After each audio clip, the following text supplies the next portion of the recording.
Hello, everybody. I'm here to talk today about my experience with the iCourt project and Sophia's Garden.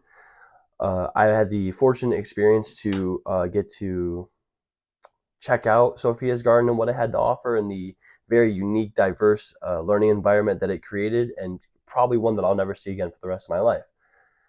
So the story that I read was called Last Stop on Market Street. I read this story with a few students from a different classroom, and I had created a game that was related to the story called What I'm Thankful For game. It's a very, very unique title there. Basically, the story was about a grandson and his grandmother who, throughout the whole story, the grandson is constantly seeing all these things that other people have and saying, I wish I have that, and why can't I have that, grandma? And she is constantly reminding him that he should be grateful for the things that he does have, and if he was to have certain things that other people had, then he would be missing out on something that he already does have. So the overall theme is kind of just be thankful for what you have, because there's always going to be somebody else that has more.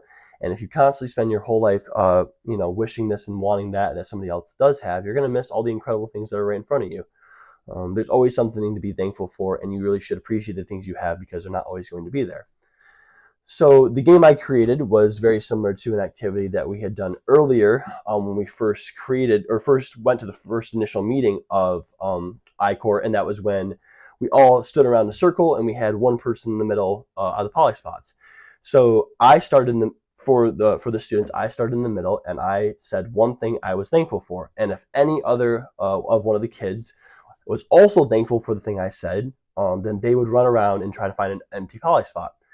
The last student who didn't have a poly spot on the outside would be in the middle, and they would be the one to say what they were thankful for. And it's just a continuous game, and you're constantly talking about the things you're thankful for, and you're creating connections with other peers because you can now bond over the fact of, oh, I'm grateful for Christmas, or I'm thankful for video games, or I'm thankful for my family. Oh, I am too. Let's talk about it. And that's what really happened. It came to a point where the students wanted to be the ones in the middle, which is super cool. So obviously, it was a really cool experience to be able to teach with an intent. So it's something as simple as a 20-page children's book we could take and create an entire lesson plan out of it with a game that attached to it, and it really teaches them a life lesson of something as simple as, hey, what are you grateful for and why? And it really allows you to reflect on yourself, even at such a young age as some of these kids are at.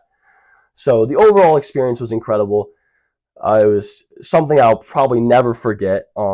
Stuff like the Cat Motel and all that good stuff. But yeah, I learned a lot from this. I learned how to teach to a very diverse group of students. A student without shoes and that doesn't want to play games, how to get him involved.